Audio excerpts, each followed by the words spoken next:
Hello from Contentrain development team. Today I'll guide you through your project settings. To access your project settings, click Settings at the bottom of the menu. From the Overview tab, you can upload or delete your project's logo, edit its name, or delete the project if you like. On the Localization tab, if you have initially activated localization to your project, you can add or remove languages within the limits allowed by your plan.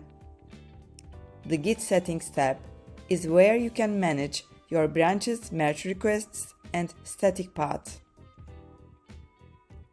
And lastly, you have the Serverless Settings tab.